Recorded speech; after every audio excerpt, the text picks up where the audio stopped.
Bon alors cette fois-ci les amis, dans cette vidéo on va réussir.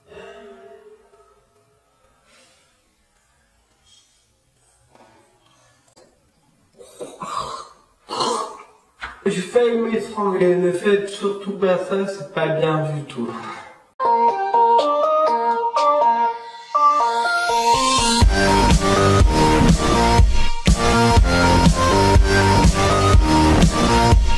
Salut à tous, aujourd'hui on se retrouve pour la deuxième partie de la FAQ. Et oui, un petit faux raccord, mais ne vous inquiétez pas. Si vous n'avez pas vu la première partie, je vous la mets juste ici. Si elle n'est pas là, c'est qu'elle est ici, vous savez, je ne sais jamais. Donc j'espère qu'elle va vous plaire. Si elle vous plaît, n'oubliez pas le petit pouce bleu, de vous abonner à la chaîne YouTube. Sur ce, je vous laisse avec les questions. Le commentaire de Clash YTB. Salut, d'abord merci pour ce concours. Je voulais savoir, je débute en graphisme. Avant un pote me faisait mes miniatures et tout, mais il ne peut plus.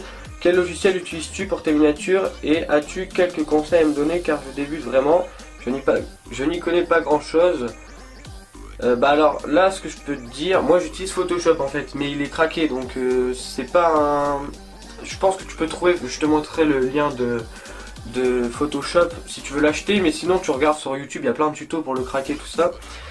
Et en question de si j'ai des conseils, alors moi je suis pas un pro du tout donc regarde pareil, je te mettrai aussi un lien de... Il y a une grosse vidéo qui dure je crois 25-30 minutes mais qui explique vraiment tout pour réaliser les belles miniatures. Donc encore une fois je te dis je suis pas un pro donc c'est à vous de juger si les miniatures sont bien ou pas.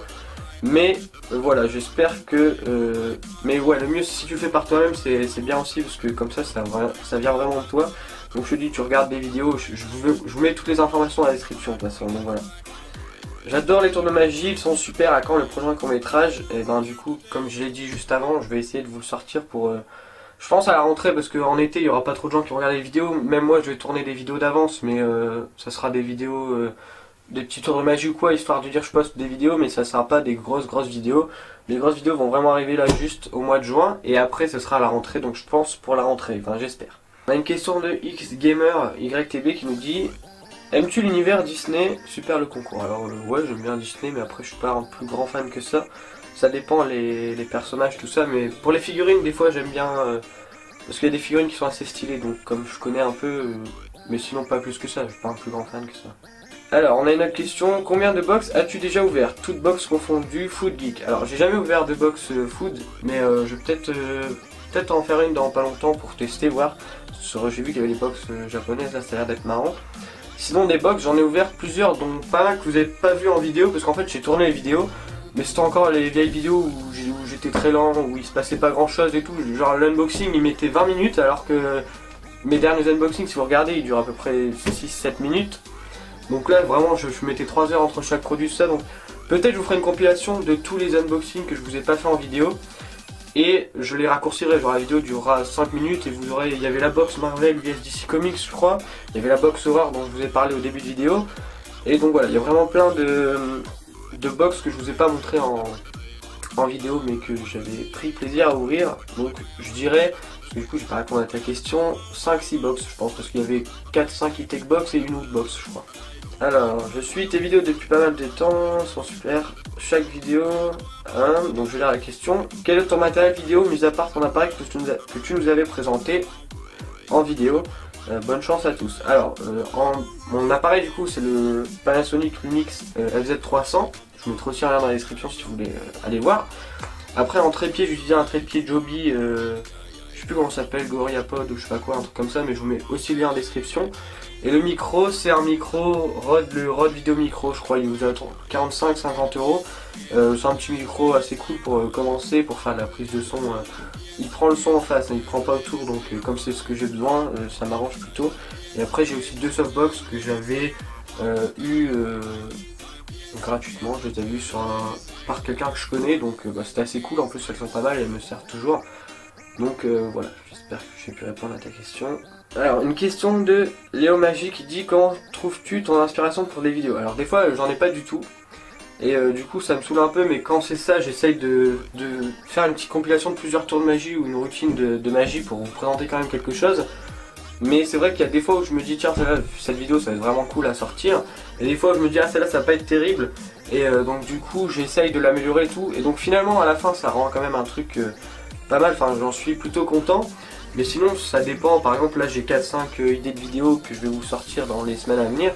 Donc pour l'instant ça va, je suis pas... Mais sinon après c'est assez compliqué, il faut savoir ce que tu aimes bien faire. Si tu réalises des vidéos, je sais pas, et puis après en fonction de ça, tu faut rester un peu sur le thème de ta chaîne et tu peux après faire plusieurs vidéos. Des fois c'est des vidéos où on se dit tiens ça va être nul et finalement ça peut plaire à des gens. Donc faut tester après, au pire si ça plaît pas, c'est pas grave, tu auras essayé. Donc voilà un peu comment je fais, mais sinon il n'y a pas...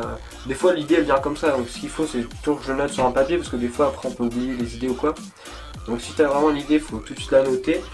Ou des fois des trucs je me dis ah ça a l'air super et au final c'est complètement nul, donc faut tester, après tu vois, et c'est comme ça que je fais en tout cas moi. Dès que j'ai une idée hop, je la note sur un petit carnet, j'ai un petit carnet comme ça où j'ai plusieurs idées. Et des fois je commence une vidéo puis après je la termine 3-4 mois après, du coup je la retourne et je la finalise vraiment 2-3 mois plus tard. Donc des fois j'ai des vidéos où je mets 6 mois à les sortir, mais c'est au moins je suis sûr qu'elle est bien rodée et qu'elle va vous plaire, voilà. Donc alors on a une question de M2D Prod 75 qui dit: quand as-tu commencé la magie, pourquoi et comment? Alors 3 questions pour le prix d'une. Donc la première, quand as-tu commencé? Alors j'ai commencé il y a exactement 8 ans. Enfin exactement, à peu près, hein, j'avais 7-8 ans, donc maintenant j'en ai 15-16 je crois, je suis vieux. Pourquoi? Et ben pourquoi ça je sais pas vraiment te répondre parce que c'est... je sais pas, je suis passé devant un stand de magie comme ça. Et j'ai vu un tour de magie assez cool, c'était le livre en couleur. Je vous le ferai peut-être dans une vidéo prochaine pour vous présenter mes premiers tours de magie. Et de là en fait j'ai apprécié, donc je l'ai acheté, puis après je suis revenu le voir l'année d'après, je lui ai racheté un tour comme ça. Et après j'ai trouvé une école de magie près de chez moi, et donc du coup je me suis inscrit, et donc c'est comme ça que j'ai pu suivre des cours.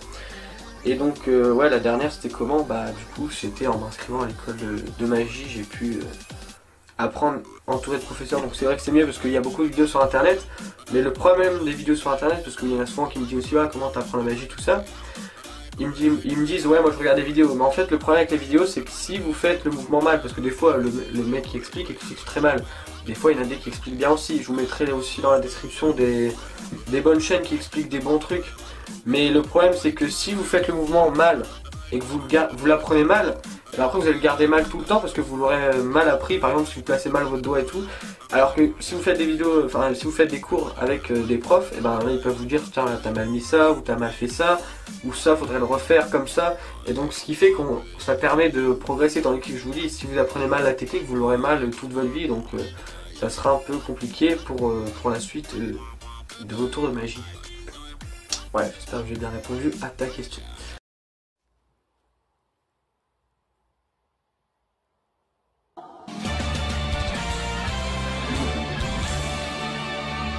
Et voilà donc le gagnant Clash YTV, félicitations à toi, bravo vraiment, je te félicite. N'hésite pas à commenter la vidéo, je t'ai envoyé un message YouTube mais je sais que des fois c'est assez compliqué, tout le monde ne connaît pas les messages YouTube.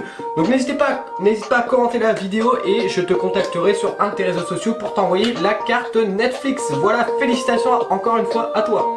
Et donc nous on se dit rendez-vous dimanche 18h30, merci d'avoir regardé cette FAQ. Si vous n'avez pas vu la première partie, n'hésitez pas à aller la voir, elle sera là ou ici, je ne sais jamais.